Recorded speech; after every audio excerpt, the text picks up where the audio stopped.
Hi, everybody. Welcome to this conference hosted by MS Focus, the Multiple Sclerosis Foundation. I'm your host, Aaron Fine, the social media marketing coordinator for MS Focus, and I'm joined by Dr. Ben Thrower, whose topic today is Where's the Bathroom? Managing Bladder Issues in MS. After this presentation, we'll open it up to your questions and comments. Now, I am delighted to introduce our esteemed speaker. Dr. Thrower is the medical director of the Andrew C. Carlos MS Institute at the Shepherd Center in Atlanta. And he's also the senior medical advisor for the Multiple Sclerosis Foundation. We are pleased to have him join us to present this important topic. Dr. Thrower, thank you for being with us, and I will turn it over to you now. Thank you. Awesome. Thank you, Aaron, and thank you to everyone behind the scenes at MS Focus. And I am going to put my presentation up here, get this up and running.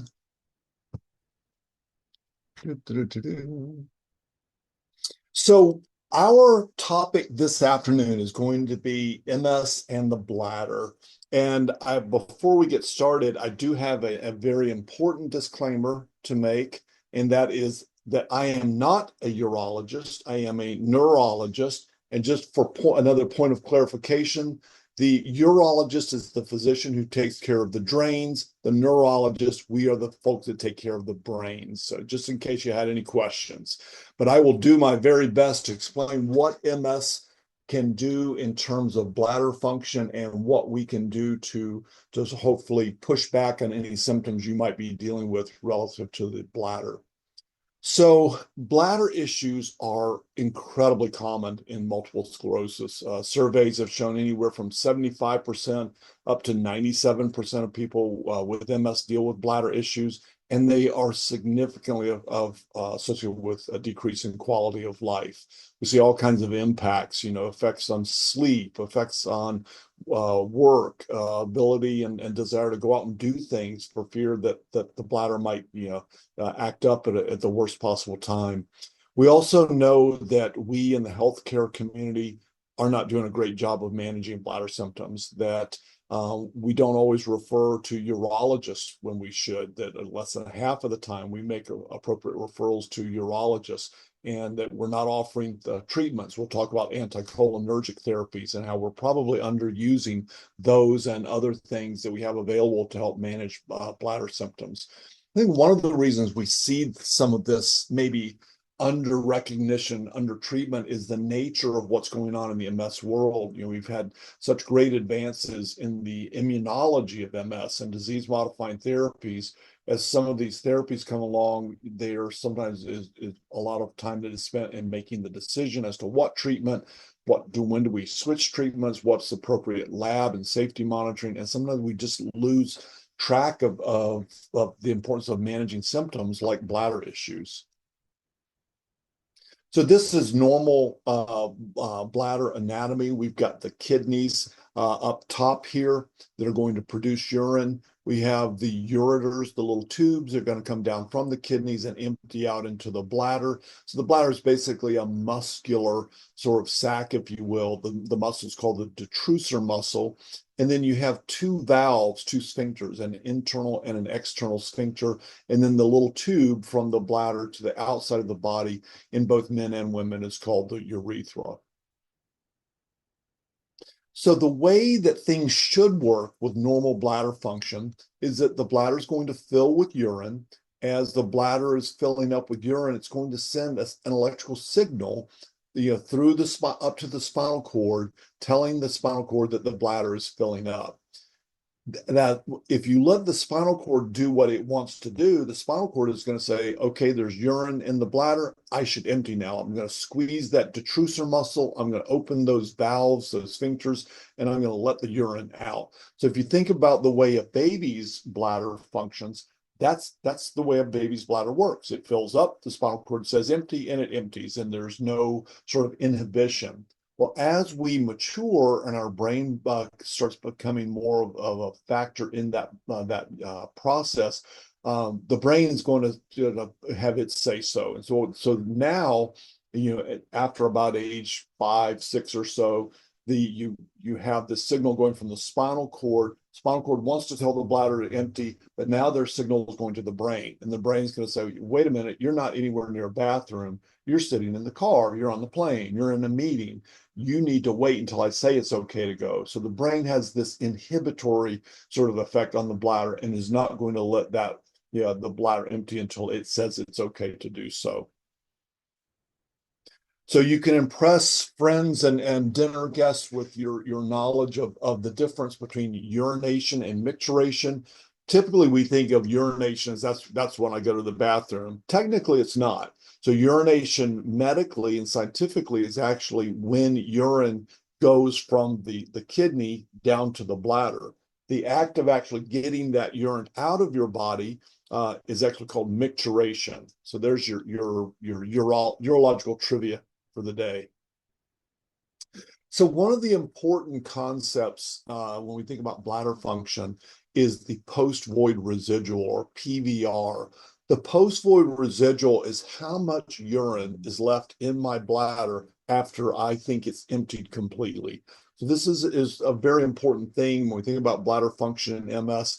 Normally, the post-void residual should be pretty close to zero. There are some really good algorithms that have been put together to help us manage the bladder in MS. And what those algorithms argue is that the number 100 mLs is very important, because that's going to send us down two very different treatment pathways in terms of how we think about bladder dysfunction. We'll talk about that more. So how do we know what your post-void residual is? In years past, we would just do a catheter. So you would go to the restroom, the nurse would then use a catheter, and put that through the urethra into the bladder, and then actually measure, in a cup how much urine was still in there. We have some other tools that we'll talk about for how we can measure that. That's a little less invasive now. So we mentioned that this 100 mLs is an important kind of fork in the road, and it really helps us divide bladder dysfunction into different types. So there's an inability to empty the bladder, and that would be defined generally as a post-void residual greater than 100 mLs. There's an inability to store, so a small overactive bladder, that's going to be less than 100 mLs. And then there's another issue that you can see kind of superimposed on either of these, or maybe even by itself, called bladder dyssynergia. Bladder dyssynergia is the trusor muscle squeezing and the valves aren't opening down below. So we present this as kind of this very black and white, with 100 mLs being the decision point. Where we get into some struggles sometimes is what if someone has a post-void residual of 99 or 105. So it's not always an exact science. In a perfect world, I would see someone who has bladder dysfunction and their post-void residual is going to be close to zero, or it's going to be way above 100, maybe 250 or above. But we do get these kind of gray areas that sometimes we have to think a little bit more about. So this typical kind of diagnostic pathway that we use is, if you come in with bladder symptoms, one of the first things we want to think about is ruling out a urinary tract infection. So a lot of times we're going to be getting a urinalysis if appropriate. We may get a culture and sensitivity to see what actually is growing in there in terms of bacteria and what antibiotics it might be responsive to. And then we're going to determine that post-void residual, again, trying to decide, are you above or below that 100 mL mark? This is that easier way we typically use now to determine the post-void residual. So this would replace the old catheterization that we used to do. So this is a bladder scan, quick, easy, painless. You go to the restroom when you feel like things are completely empty. The nurse is going to take a picture with ultrasound just under your belly button and give us that number, that post-void residual number.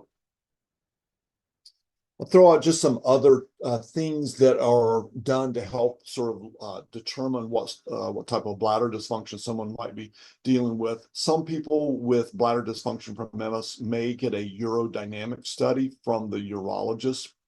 So this is a catheter that is put in through the urethra into the bladder. Still water is actually instilled into the bladder, and they're going to record the bladder pressure. So how full does your bladder get before it actually wants to empty? In women, they sometimes will do a transvaginal catheter to measure the vaginal pressure also, because there are other mechanical issues sometimes that women deal with. Frequently after childbirth, you might have issues where the vaginal wall is a little weaker than it should be and maybe contributing to bladder dysfunction.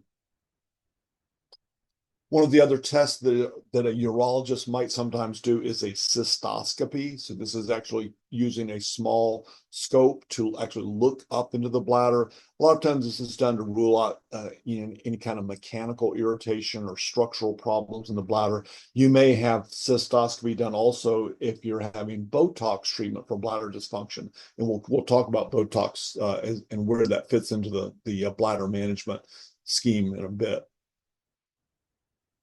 So let's talk a little bit about the inability to store. This would also be the small overactive bladder. When you read up on bladder dysfunction, MS is sometimes abbreviated OAB for overactive bladder. So this is uninhibited detrusor muscle, that muscular sac of the bladder contraction. So it's sending that signal to the spinal cord, and the brain is not having as much of an inhibitory influence. So it's just saying go. So this is the person that's going to have a lot of urgency and frequency, sometimes going very frequently at night. Urinary incontinence is possible. There's a curious phenomenon that we see that in some people with a small overactive bladder, that they get this strong sense of urgency, and the closer they get to the bathroom, the worse it gets. And sometimes they're right outside the bathroom door when they have an accident. You can have sphincter dysfunction on top of this, like the dyssynergia. And again, this is defined on the bladder scan as a post-void residual of less than 100 mLs. How do we manage this type of bladder dysfunction, the small overactive bladder? There are some lifestyle changes that we can think about. So we can think about limiting fluid intake, but we have to be very judicious in how we do this. We don't want you cutting back on fluids all the time. We want you to avoid dehydration.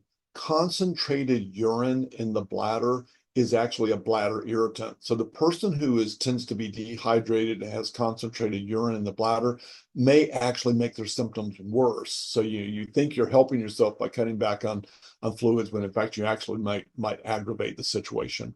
Having frequent bathroom breaks. I tell my folks with overactive bladder, if you see a bathroom and you're near, probably is worth taking a detour and stopping there. Never pass a bathroom. Having quick access to a bathroom. This is frequently an issue in work settings. If you are prone to having accidents, you may be thinking about pads or protective undergarments. There are other things other than concentrated urine that can actually be bladder irritants as well. Caffeine, aspartame, and alcohol. It's not that you can't have these things. It's just that you have to be aware, if I have something with alcohol, caffeine, or aspartame, I'm probably going to have to go to the restroom pretty quickly. I always tell folks, if you want the trifecta of bladder irritants, think about something like a rum and Diet Coke. You've got the aspartame, the caffeine, the alcohol. We have folks that will get on a plane. They're sitting in first class, and the first thing they do is order an alcohol or a beverage or Diet Coke or something. You're just really asking for trouble when you do that, because as you know, it's not always easy to get to the restroom quickly when you're in flight. So what are some of the other things we do to manage a small overactive bladder? Anticholinergic medicines, and we'll go through your different options of anticholinergic medicines. These are medicines that have been around for a long time. There are a lot of different options, and they're still kind of one of the first things we go to. There are some newer medications out there. These are what we call beta adrenergic drugs. So Myrbetriq and Gemtesa are the two that are available here. I would say that these probably have a little lower side effect risk than our anticholinergic medicines. With most insurance companies, they're probably going to want you to try one of the older anticholinergic drugs before they're going to pay for one of the new ones. And in fairness, a lot of people do fine with our older medications. Myrbetriq did recently go generic. The hope is that it brings the cost down quite a bit. So far, it really hasn't made it a cheap drug. I was looking on Cost Plus online just earlier today, and it's still running about $300 a month, even at Cost Plus for the generic. DDAVP or desmopressin is kind of a very niche special drug. This is a very old medication. This is actually a naturally occurring hormone that our body makes. And where we use desmopressin or DDAVP is for someone that's having a lot of urinary frequency at night. They're having to go to the restroom a lot. They have a hard time going back to sleep, so their sleep is disrupted. DDAVP doesn't work on the bladder. It works at the kidneys, and it tells your kidneys to back off on urine production just for nighttime. So we can give this as a bedtime dose and hopefully get through the person through the night with less trips to the bathroom. This is used in pediatric settings. If you have a kid who's having bedwetting, 9 or 10-year-old, they can't go to sleepovers or go to camp because they're afraid they'll have an accident. So you might use desmopressin or DDAVP in that setting. Botox is something that can be done to help the bladder relax. We'll talk about that a little bit more. And then we get into some electrical devices and techniques that we can look at. There's a device called InterStim and Axionics. I would compare these as like pacemakers for your bladder. And then we'll talk about posterior tibial nerve stimulation as well.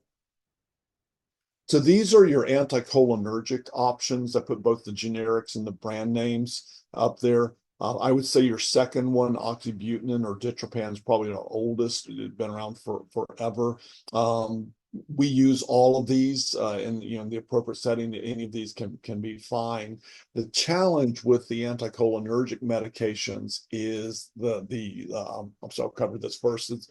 So how do these work? They actually increase bladder capacity. They tell your bladder, relax, give me more time between having to go. They diminish frequency of incontinence episodes. They give you a little bit less of that urge to have to go so quickly. The downside to these medications is the chemical receptors, these acetylcholine receptors that these drugs are working on in the bladder are not unique to the bladder. You have them in other parts of your body, like your salivary glands, like your GI tract. So you can get dry mouth, you can have constipation, you can get blurred vision, you can have drowsiness with these medicines. So sometimes there's a little bit of trial and error that goes on to try to find which one of these you might be able to tolerate and will still control your symptoms. Some people just cannot tolerate this class of drugs, and that's when we start looking at things like Myrbetriq and Gemtesa. So there's some other things that are out there. So Cialis or tadalafil. So this is a drug that's used for erectile dysfunction in men. It is also FDA approved to treat bladder symptoms due to benign prostatic hypertrophy in men. The way that it works is we think that it actually helps relax smooth muscle in the bladder to give you less of a sense of frequency and urgency. There was a 2016 study that looked at daily Cialis in women, and it was shown to be effective in women as well. So this is something we can keep on the back burner as a potential treatment option. It used to be challenging if we wanted to use Cialis in a woman, because that's obviously off label. We would meet a lot of resistance from the insurance carriers. There is now generic tadalafil, and on places like Cost Plus online, it is very, very inexpensive.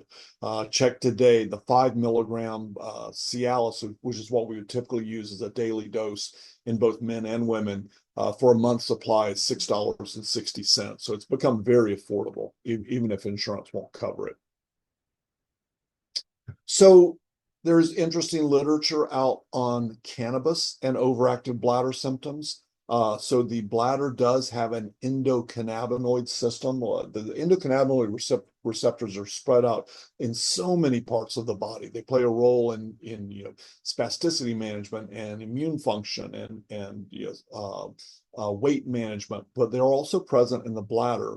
There are 3 studies that I'm aware of that have looked at using oral CBD THC capsules or a spray form and showing that that this is a potential benefit for bladder incontinence due to an overactive bladder.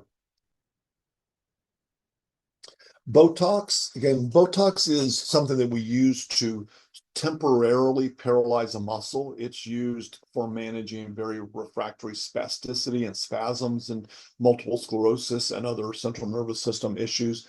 Obviously has cosmetic uses for wrinkles. It is FDA approved for migraine headache management. It can also be used to treat an overactive bladder.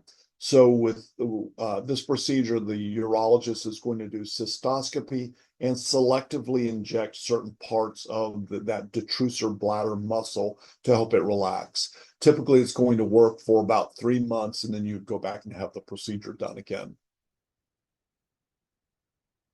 So now we get into some of the high-tech devices. So there are two of these devices out there. They, as far as I can tell, they're very, very similar. Your urologist, if they were going to talk about one of these, might have, preference just depending upon how familiar they are with one versus the other, but they really are very similar. So there's the Medtronic InterStim device. So this is surgically implanted somewhere on your flank here. There are small wires that tap into into the sacral nerve roots, and this is going to basically kind of almost act like your brain would to supply that sort of an inhibition that the brain should be supplying, but now you're just doing it sort of through this external device. So it is approved for overactive bladder. It can actually be used for bowel symptoms as well. And it can also be used at the other end of the spectrum where people are retaining urine. I'll show you the other. So the Axionics device, again, very similar. Um, this is probably not going to be a first line treatment. You're probably going to have tried other things before your urologist is going to start talking about one of these two devices. Because this is surgically implanted, you would like to get some sense that it's going to work before you have the surgery. So there is an external trial device. They can put in temporary electrodes or these wires to the nerve roots, and then almost you'll go home with a little almost pager type unit that's the external sort of equivalent of the device you would have surgically implanted. And so you get to try it for a 24-hour or more period to see if it does what you want it to do for your bladder issues before you commit to having a surgery for this. Similar idea of using sort of electrical stimulation. So this is called posterior tibial nerve stimulation. This is done in sessions at the urologist's office. So the urologist is going to put a very small needle device at the posterior tibial nerve. This gives a very small electrical stimulus. You're going to hang out for about 30 minutes or so while this sort of device is sending the signal up to your bladder. What it's really doing is it's helping retrain your bladder to not be so overactive. So typically this is done in 12 weekly sessions, again, about 30 minutes per session. And then after you're done with that 12-week sort of period, you're going to come back once a month to sort of, if you'll have maintenance sort of sessions with this. So what about the other end of the spectrum, the inability to empty? The way that the analogy that I use is imagine pouring water into a glass and it's just overflowing the top. So it just never empties. It's just, you have this, uninhibited sort of leakage of urine, but the bladder itself never empties. So this is sort of, rather than an overactive detrusor muscle bladder, this is a very underactive bladder issue. You can still have the sphincter, the dyssynergia issues on top of this. The symptoms can overlap. You can still have urgency and incontinence with this. You tend to see hesitancy, and one of the big issues with the inability to empty is urinary tract infections. And again, your post-void residual is going to be over 100 mLs. What I see typically is it's way over 100 mLs in most of our folks who are dealing with this. So I would say we tend to worry a little bit more about individuals who have the underactive or the bladder that won't empty. Both are tremendously impactful for quality of life, but I would say probably one of the reasons we worry a little bit more about this one is, number one, if we treat you blindly, let's say you come in with bladder symptoms and we don't do the bladder scan, so we're just guessing that you have the small overactive bladder, and we put you on one of those anticholinergic drugs or one of the Gemtesa Myrbetriq type drugs, but maybe we guessed wrong and you really have this issue, we can make this worse. So could end up in a trip to the emergency room because you cannot empty the bladder. So we really want to know what we're treating before we treat it. The reason this bothers us is that urine sitting in that bladder that won't empty is a wonderful place for bacteria to grow. So these tend to be individuals who are at higher risk for urinary tract infections. The other reason this bothers us is that back pressure of the urine sitting there all the time. Remember those tubes, those ureters that go up to the kidneys? Well, that back pressure can reflect up to the kidneys and actually cause hydronephrosis or kidney damage over years of not treating this particular bladder issue. So what do we do for the inability to empty? If it's not severe, we might just really try to have you go on a timed basis, whether you feel like you have to or not, because you may not get as much of a sense of having to go. So if there is still some squeeze to the detrusor muscle, we may just have you go every couple of hours or so, whether you feel like you have to or not. Sometimes we have to do things to help you empty the bladder. Intermittent self-catheterization may be an option. There are some medicines out there that might help improve that outflow a little bit. Things like Flomax, which is the drug that was originally designed for men with benign prostatic hypertrophy. We use it in both men and women with MS who are dealing with the inability to empty. Sometimes antispasticity drugs may help release the sphincter. If you are dealing with a lot of those nighttime symptoms that disrupt sleep, we may use DDAVP or desmopressin here. And again, those other kind of implantable devices, the InterStim and Axionics, might be of use for this issue as well. So I mentioned this device, and many of you might be aware of it. So this is something for women who are dealing with incontinence at night. It's just having urine against the skin throughout the night. There's just so many downsides to that. It's uncomfortable. You end up with wet bedding and sheets. You can end up with skin breakdown from that urine if it's against the skin for too long. So the PureWick is a system that's designed to help keep women dry at night. We've not figured out a male version of this yet, but for women, so what this looks like here is sort of almost like a sanitary napkin that's going to go into your undergarments up against sort of the vaginal region, and it has a very sort of light suction to you, if you will. So this is going to actually wick or lightly suction urine away from your skin. This is the actual vacuum device or motor, and then this is the canister that's going to contain that urine. So this is primarily for use at night. It's a little cumbersome to carry around with you in the daytime, but a lot of our female patients have said this is just wonderful to keep them dry at bedtime. So if we can't empty the bladder, sometimes, and we mentioned intermittent self-catheterization is one way we can empty the bladder. Some people can't do intermittent self-catheterization. They may not have the dexterity to do that. And you may not have a family member or a caregiver who can help them with that. So the suprapubic catheter is one way of getting around that. So this is a minor outpatient procedure.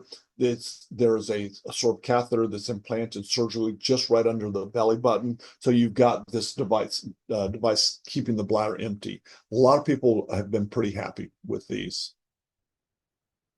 So the other bladder issue that we mentioned was the bladder dyssynergia. Again, this is the bladder squeezing and the valves not opening. So what this looks like is, you're in the restroom, there's urine in the bladder, and you're trying and trying and trying, and nothing's coming out. Maybe you turn the faucet on, you think about Niagara Falls, you maybe push a little bit gently on the top of the bladder, and finally it releases and lets you go. So putting all this together, what does this look like in the clinic? Again, you come in, you're telling us you have bladder issues. We're going to think about UTI. Our threshold for getting that urinalysis is very, very low. We're going to get the bladder scan. We're going to see if you're above or below 100. Typically, if you're below, you have that small overactive bladder. Most neurologists are going to be comfortable treating that. If it's over 100, a lot of times we're going to go ahead and refer you to urology for their thoughts. We might think about DDAVP for those nocturnal symptoms. So we spend a lot of time thinking and treating UTIs in the MS world. UTIs just don't play well with multiple sclerosis. Underlying infections will worsen neurological symptoms. So we call those pseudo relapses. And the way that this might look is, you have, let's say, a certain level of neurological functioning. Maybe you have a little bit of walking issue, but you're able to still get around. And now it suddenly gets worse. Could be a true relapse, could also be that you're dealing with an underlying infection. And of those underlying infections, urinary tract infections would be the most common thing that are going to cause this worsening of your neurological functioning. For many people with MS, their symptom of a UTI is not going to be urological. It may not be the usual burning frequency that we think of with urinary tract infections. Your symptom of a UTI could be neurological. It could be worsening of neurological function. So I'm sure many of you have dealt with this. You call into your MS team and you're having worsened neurological symptoms, and the first thing they go to is asking you questions about an infection, because we don't want to miss that. So what starts the whole UTI process? Just having bacteria in your urine in the bladder is not a UTI. There are people with MS and other neurological conditions that have what we call colonization. They have bacteria in their urine all the time, but it's not an infection. So just the presence of the bacteria being there doesn't mean there's an infection. It's when that bacteria binds to the bladder wall that starts the infection process. So once that bacteria binds to the bladder wall, you can't flush it out when you go to the restroom, and that starts this process. 90% of UTIs are caused by E. coli, and the way the E. coli is going to stick to your bladder wall, there are these, and I've got it in the diagram down here, there are these sort of little finger-like projections on E. coli. You also see it on Pseudomonas, called pili, and these are, if you will, like Velcro. So they're the things that are going to stick that bacteria to the bladder wall and start that infection process. E. coli has two types of those little Velcro pads, one called P. pili and one called type 1 pili.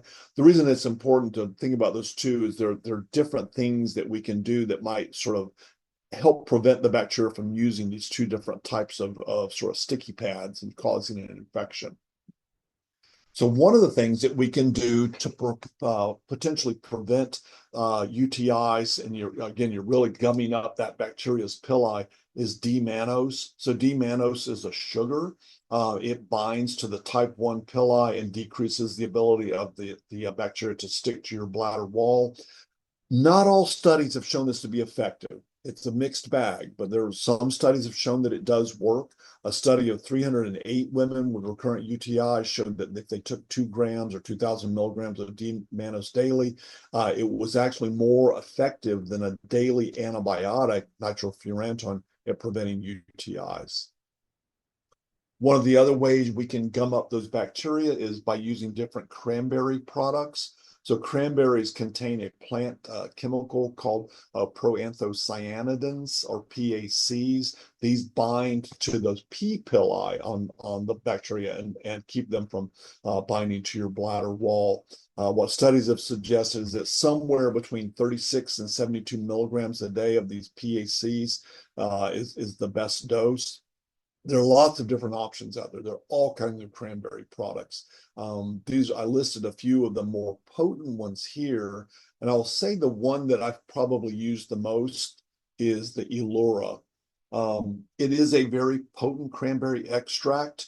It was shown in a recent study just last year to be more effective than D-mannose at gumming up the bacteria, not letting them bind to your bladder wall.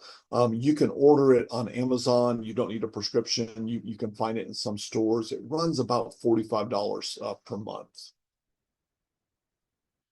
One of the things we have to be cautious with cranberry products is cranberries do contain salicylic acid. If you are allergic to aspirin, you need to be cautious in using cranberry products. And they also contain oxalates. Some kidney stones are made up of oxalates. If you've ever had a kidney stone, and you probably want to talk to your urologist or neurologist before you start a cranberry product, because you could increase your risk of recurrent kidney stones.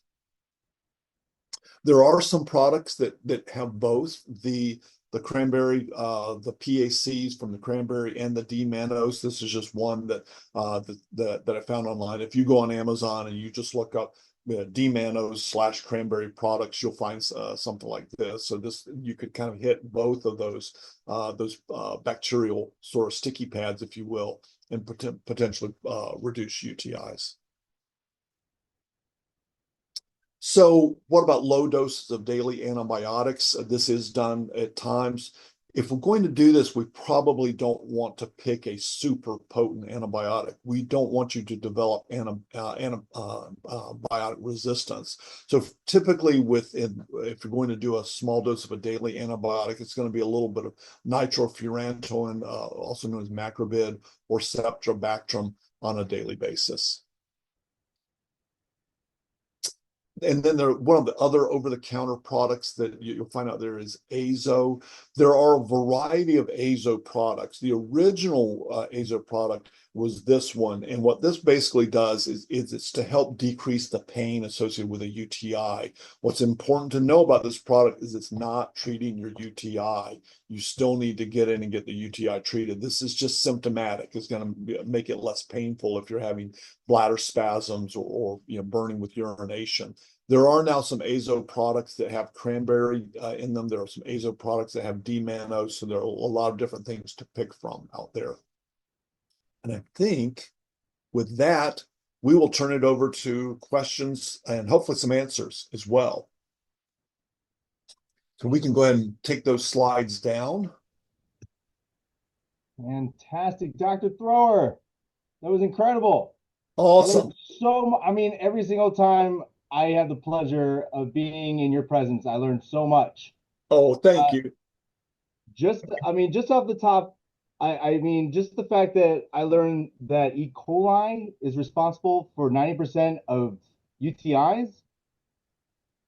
That blew me away. Also, some of the more minimal invasive treatments was very creative. I never would think that a lot of those would correlate to bladder control, but that was really exciting. A lot of the E. coli issue is just unfortunately a real estate problem because you've got sort of your urethra exiting the body in the same neighborhood that we have fecal matter empty. So unfortunately it's just a neighborhood issue that leads E. coli to being the most common one. Wow, it still blows me away. I'm really I'm not happy to hear that, but like I'm also happy to actually know that. So I appreciate that. So let's turn it over to our audience. We are ready for questions. If you have a question or comment, you can ask it using the Q&A button in the app, which also allows you to send your question anonymously if you choose. Please do not type your questions into the chat area if you can. We'll only be taking them from the Q&A area.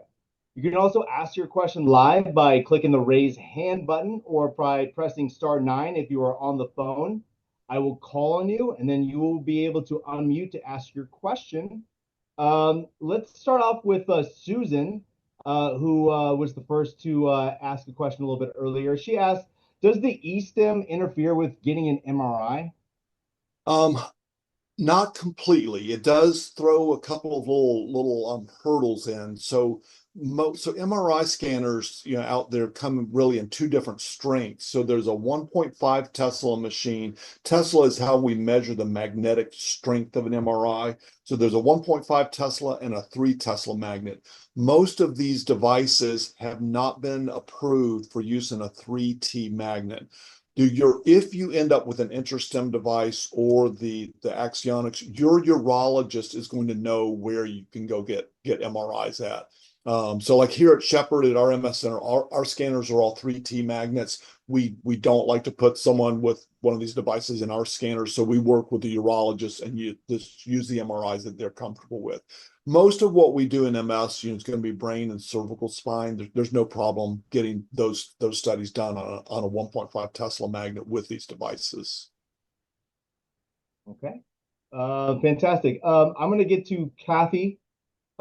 She put in the chat, this may sound silly, but Are there other holistic therapies that can help with bladder issues? I used to take cranberry, but I am prone to kidney stones. Thank you. So you could still do the D-mannose. Again, that's natural. It's a sugar. It's over the counter. You don't need a prescription for it. Other than if you're trying to be minimally invasive, and you're dealing with overactive bladder or symptoms. That posterior tibial nerve stimulation is something that doesn't require medicine. It's a time factor. You've got to go in and do the 12 weekly sessions. We have heard some people say that things like biofeedback and has helped a little bit with giving them some control over overactive bladder. And then I would put the cannabis in kind of the natural, remedy sort of arena. Okay. Hopefully that answered your question, Kathy. We're going to go to Mary next. Mary asks, is there any type of exercise program that might help with frequent urinary problems? Yeah, that's a great question, and I should have mentioned that. So there are physical therapists who do pelvic floor therapy. So this would the pelvic floor is made up of muscle, and so those muscles can be weak in a person with MS, just like any other muscle can be. So sometimes we can help manage both bladder and bowel symptoms by having you work with a pelvic floor physical therapist to try to re-strengthen those muscles. They're going to give you some exercises to work with. Kegel exercises are something that any of us can do. We always think of them as something that women can do, but men can do them as well. Those can help some with cutting down on episodes of incontinence by strengthening some of those pelvic floor muscles. Okay. Our next question is, how effective is pelvic floor therapy? Yeah, so that's what we're that segued well. Okay. So to a certain degree, it depends upon what type of bladder dysfunction you're dealing with. If part of your bladder dysfunction is from weakness in those pelvic floor muscles, I think it can definitely help. If everything that you're dealing with is just at the detrusor, the bladder itself, small overactive bladder, that person may not benefit as much. But we understand a lot of people want to keep their medicines to a minimum. It's a blessing and a curse that almost any symptom we can think of with MS, we have a medicine that we can throw back at it. And if we're not careful, pretty soon the person is just a walking medicine cabinet, and that's not what we're trying to do. So if we can find symptoms that we can manage without medications, like through pelvic floor therapy, that's wonderful. Fantastic. Carol is wondering, how long can you take D-mannose? Can you take it daily? Yeah, so DMAT, ideally it would be taken daily. And what most of the studies have done have looked at 2,000 milligrams or 2 grams in the morning. There you go. Easy enough. Nancy wants to know, can you take, I'm gonna pronounce it azo, unless it's azo. Is it so? Can you take azo products if you're on an anticholinergic drug? You can. So they have very different mechanisms of action. So typically azo is not going to be something in the original form. So that the product that I showed is something that you would use to treat symptoms of a UTI, mainly the pain. So that's something you're not going to take all of the time, but that's going to be just when you're symptomatic. Now, some of the other azo products that might have D-mannose or a cranberry product, those might be more for daily use to help prevent UTIs. But yes, you can use those along with an anticholinergic drug. Oh, wonderful. Another individual would love to know, when I speak to my friends, they often use the restroom. When I speak to my friends, they often use the restroom at night, especially after a few beers, but they don't have MS. How do you know if you are using the restroom often due to MS or simply to age? Yeah, so as men and women age, we do tend to get a little bit, if you, for lack of a better term, twitchier bladders. Our bladders, they want to go a little more. So that's common across all humans as we get older. And then if you look at men, if you throw in a little bit of prostatic hypertrophy where you're impeding the outflow of urine, that can give you urinary frequency and urgency, especially at night in men who are dealing with that. And then if you throw some alcohol on board, so alcohol does two things. It's both a diuretic, it's going to make your body make more urine, and it's a bladder irritant, so it's going to make the bladder twitchier. So yeah, the alcohol can hit you in two different arenas.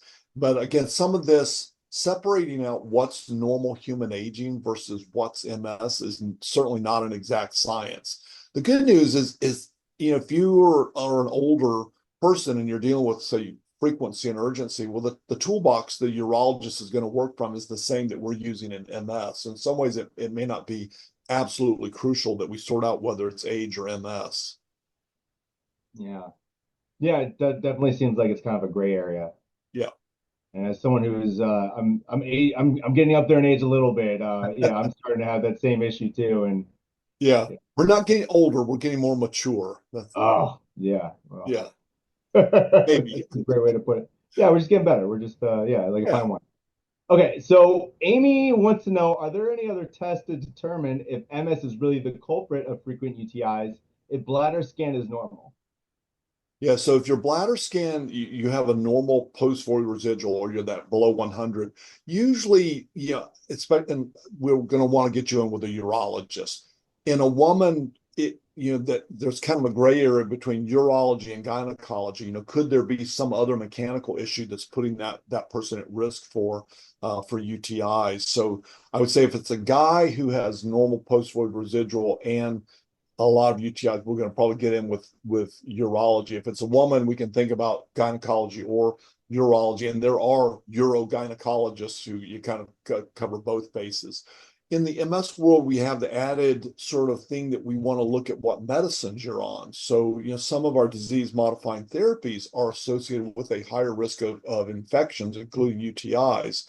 So, for instance, if you're on a B cell therapy, well, we know that there's a higher risk of upper respiratory infections, but there's also a higher risk of urinary tract infections. So, in theory, that person on a B cell therapy, could have more UTIs just because we're maybe pushing a little too hard on their immune system.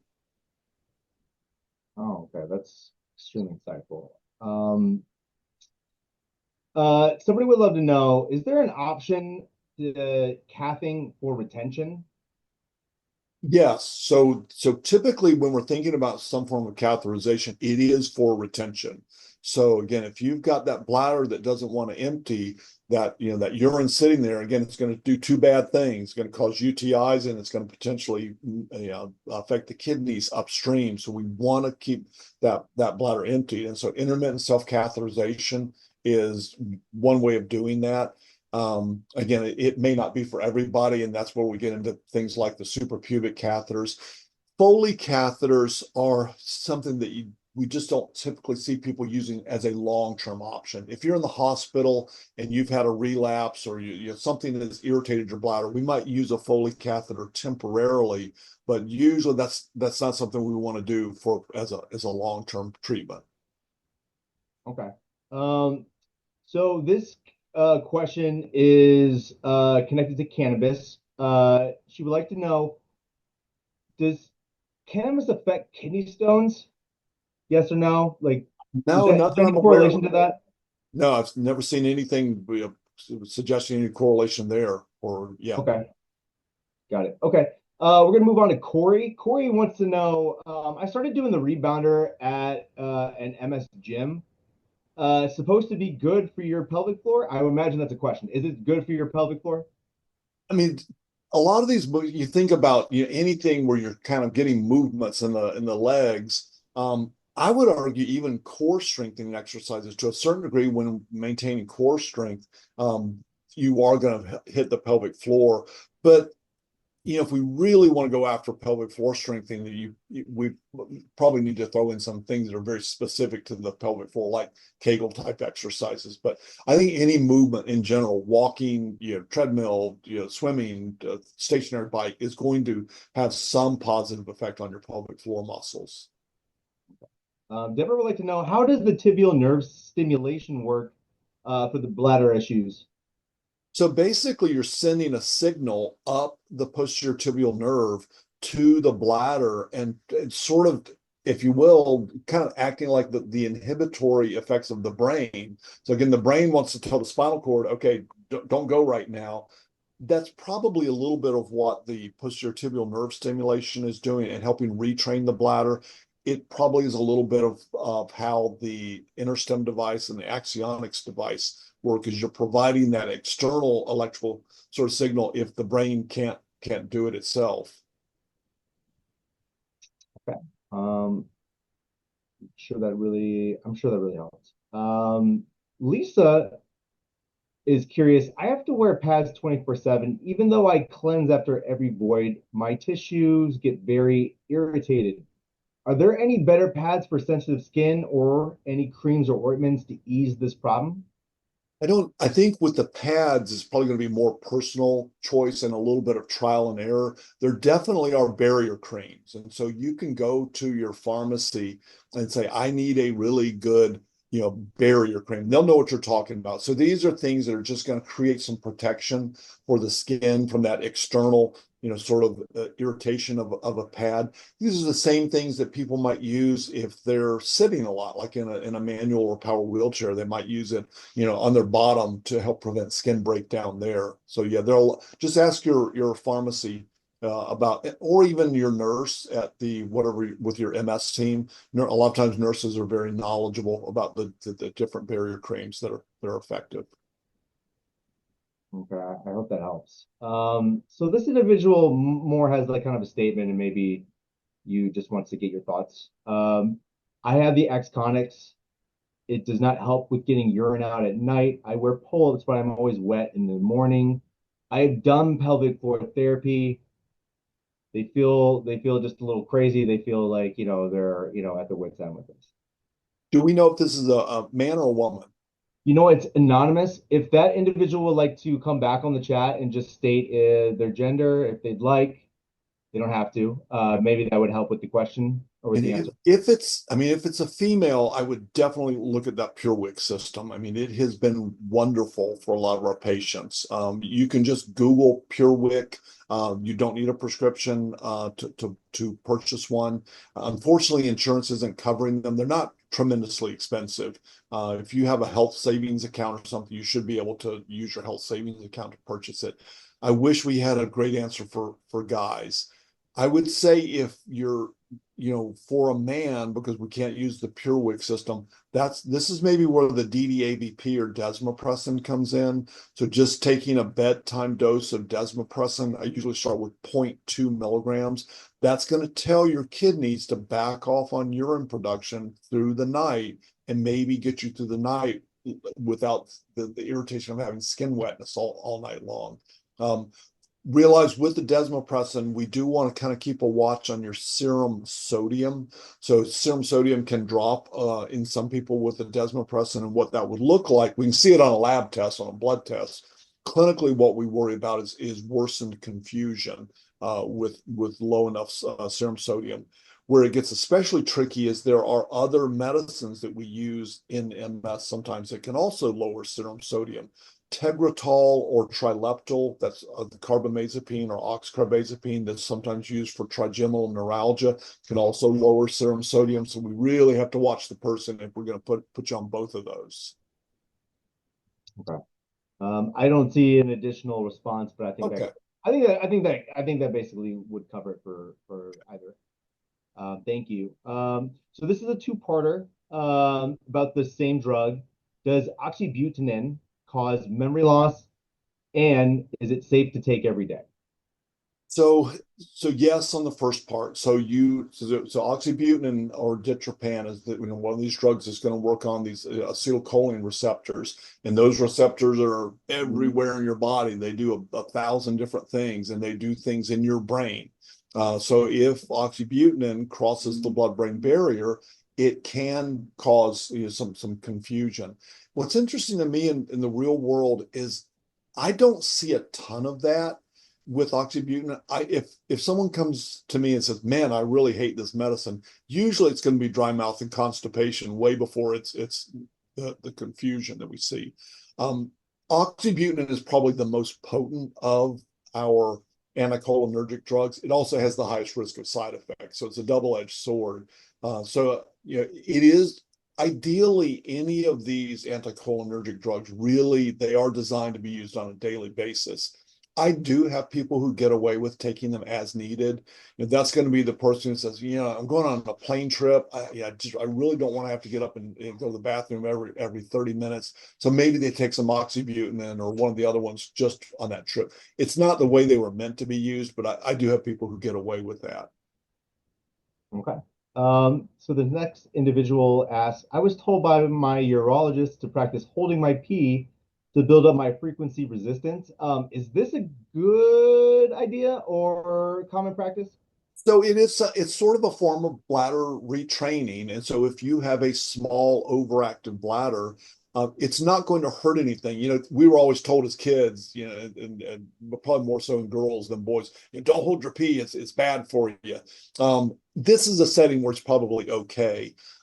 It's probably going to be of limited effectiveness. I mean, you are trying to fight, hard wiring in your brain and spinal cord, and there's only so much you can do to overcome that really strong spinal cord, reflex telling you to go. But it certainly may be part of the treatment regimen, and it's fine to try. Okay. All right. Fantastic. So Sherry is very curious. Are there any side effects for DDAVP? So the DDAVP, really the big one is the serum sodium. We just have to keep a watch on that. So maybe twice a year we're going to do a blood test and watch that serum sodium. I would say really the bigger issue with all of these things in our treatment toolbox have a certain percentage of effectiveness. And so in my experience with DDAVP, I've not seen a ton of the low sodium levels. It just doesn't work for everybody. So we do have some individuals who say, it's just not getting me through the night. So not a 100% success rate. Okay. So this individual, give me a little background and there's going to be a question there. So this is just a what's going on with me situation. I've tried everything and now I have Exonics, I have D-mayonnaise, I have cranberry packs and azo pre and probiotics. I usually have 10 to 12 UTIs per year. The Axonics is great, but here's my problem. I have foot drop on my left side only. I got a revision Axonic surgery and now it deals with the right foot or ankle, and I'm terrified to have foot drop on my right side. I don't turn out my Axonics all the way, but I do what I can. I do have 100, I'm going to say MLS, so just sitting in my bladder. Okay. I'm just a different case. I do have an appointment this April to see a urologist who specializes in neurogenic bladders. My current urologist is wonderful, but I'm glad I found this new urologist. So we Okay. do run across individuals who they're just tough cases. And so, I would, on the foot drop end of this equation, there are so many things we can do for foot drop out there. If there are electrical devices that we can use for foot drop, so like the Bioness device, the neural sleeve, just because you have the axionics, the manufacturers of these devices are going to err on the side of caution. It's going to be awfully hard to find a study where someone said, is the Bioness device for foot drop or the neural sleeve for foot drop, is it safe for use with the axionics? To my knowledge, that study's probably not been done yet. So that's going to be a question for your urologist. If you cannot use one of the functional electrical stimulation devices for your foot drop because of the axionics, I would look at things like the Sabo Step. This is a over-the-counter device for foot drop. It's SAEBO. It's just sabo.com. Once you're on that site, look up the Step. It's a really simple, very sturdy collar around your ankle that has little fine steel cables that are going to go into the eyelets of your shoes. Super durable. Our physical therapists love them for foot drops. Some people prefer them to the traditional ankle foot orthotics and devices like that. It sounds like you're going the right direction though with getting in with a really good specialist for neurogenic bladder, because your story is certainly you're a little tougher case, but hopefully they'll find something. Preventing the UTIs is got to be at the top of the food chain, because Yeah, it's just it makes old MS symptoms act up, and it really impacts quality of life. Okay. So we do only have a few more minutes. We only have a couple more questions, Dr. Thrower. I don't want to take too much more of your time, but we only have four more questions. Do you mind if Sure. we just do them? Yeah. I appreciate it. So we'll do this real quick. Any suggestions on how to help on fecal incontinence? So, making sure that your bowel movements are as regular as possible. What a lot of people with MS do is they cycle between constipation and then loose overcompensation. So if we can get the person in the middle of the road with regular normal bowel movements, through whether through hydration, a fiber supplement, trying to have regular bowel movements is going to make fecal incontinence less frequent. Working with a pelvic floor physical therapist to strengthen the pelvic floor muscles is going to make accidents less likely. And then both the Axionics and InterStim devices are FDA approved for fecal incontinence also. Okay. I'm fortunate to see a urogynecologist for overactive bladder. Are there any questions I need to ask or info I need to make sure I share related to MS? Yeah. So, they're going to probably have a pretty good questionnaire. I mean, that's a very specialized area, but you be sure to let them know how your bladder issues impact your quality of life and what are your treatment goals? Are you really trying to go less frequently so it's not impacting work and other activities? Or are you having accidents? What is it that you really want to get out of bladder management? My experience with the urogynecologist is even if you don't bring up some of these things, they're probably going to bring them up for you. Okay. Corey would like to know, would it be retention of bladder or overactive bladder if there is urgency and you need to palpate the bladder as well? So it could be either. So you can't, so typically we think of urgency as a small overactive bladder symptom, but people with a large underactive bladder or retaining bladder can also have a twitchy bladder. It's just not twitchy enough to fully empty the bladder. So we can't count on the symptom necessarily to tell us which one it is. If you're having to push on the top of the bladder to help it empty, that may be more the bladder dyssynergia or the valve that doesn't want to open appropriately. So really, again, we want to be very humble about saying we know what you're dealing with based upon your symptoms. This is where you need the bladder scan to tell you. We don't need to guess. We can know which one you're dealing with. Wonderful. Okay, so we have our last question, and it comes from Kathy. She asks, does aging, she is 66, have anything to do with worsening of bladder issues? Yeah, it clearly does. I mean, I think we talked about that a little bit before. Both men and women, as we get older, are we are more prone to urgency and frequency. And if you do just a Google search of age-related bladder symptoms, you'll see it's not uncommon at all. Then when you get throw the male end of things into it, you get the prostatic issues that throwing their 2 cents worth in. In women, some of the if the woman has had children, some of that, beating that the bladder took through normal childbirth, it becomes, it maybe manifests itself a little bit more as we get older. As we age, there's a little bit more tendency towards stress incontinence. So this is, we see in both men and women. So laugh, cough, sneeze, jumping jacks, anything that jars the bladder, you might be prone to leaking a little bit. Okay. You know what? We answered them all. Thank you Awesome. so much for your time, Dr. Thrower. We're just going to tie everything up and we'll call it a day.